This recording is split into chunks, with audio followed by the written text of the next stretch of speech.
Friends, ఇప్పుడే వచ్చిన latest promo అయితే అదిరిపోయింది. రంగానే రిషి అన్న విషయము ఇంకా వసుధారకైతే తెలిసిపోతుంది. వసుధార బామ్ ఇచ్చిన గిఫ్ట్ బాక్స్ తీసుకొని ఇంకా గదిలోకి అయితే వెళ్తుంది. ఇంకా గదిలోకి వెళ్ళి బాక్స్ అయితే ఓపెన్ చేస్తుంది. ఇంకా బాక్స్ ఓపెన్ చేయగానే ఇంకా వసుధార ఆనందానికైతే అవధులైతే ఉండవు. బాక్స్లో అయితే వసుధార రిషికి సంబంధించిన జ్ఞాపకాలన్నీ ఉంటాయి ఫ్రెండ్స్.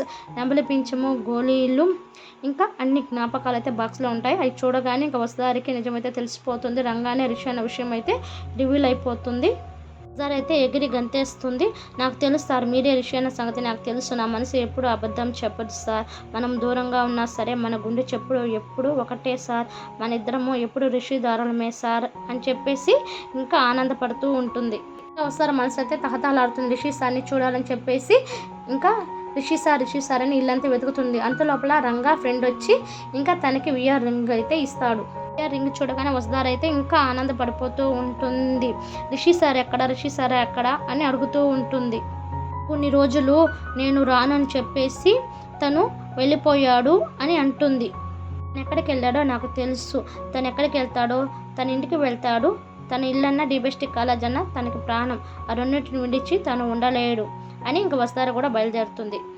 మరో పక్క శైలేంద్ర అయితే రిషిని అయితే ఇంటికి తీసుకొని వస్తాడు. ఇంటికి తీసుకురాగానే ఎదురుగా జగతి మేడం ఫోటో అయితే కనిపిస్తుంది. ఇంకా రిషి అయితే జగతి మేడం ఫోటో దగ్గరికి అయితే వెళ్ళేసి, అమ్మా చూసావా, ఈ లోకం అంతా నేను చనిపోయానని చెప్పేసి అనుకుంటుంది. కానీ నీ శిష్యురాలు మాత్రం నేను బతుకున్నానని నమ్మింది. కోసం ఎన్ని కష్టాలైనా పడుతుంది, ఎంతటి బాధనైనా భరిస్తుంది. పిచ్చిది, నేనంటే తనకి పంచ ప్రాణాలు. నా మీదే ఆశ పెట్టుకొని బతుకుతుంది. నిన్ను దూరం చేసిన దేవుడు తన రూపంలో నాకు ఇచ్చాడమ్మా. తనే నాకు అమ్మగా చూసుకుంటుంది.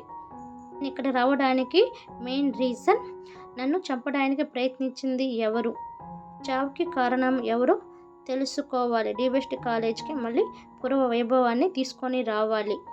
అన్ని నిజాలు బయట పెడతానని చెప్పేసి ఇంకా జగతి మేడం దగ్గర రిషి సార్ బాధపడుతూ ఉంటాడు.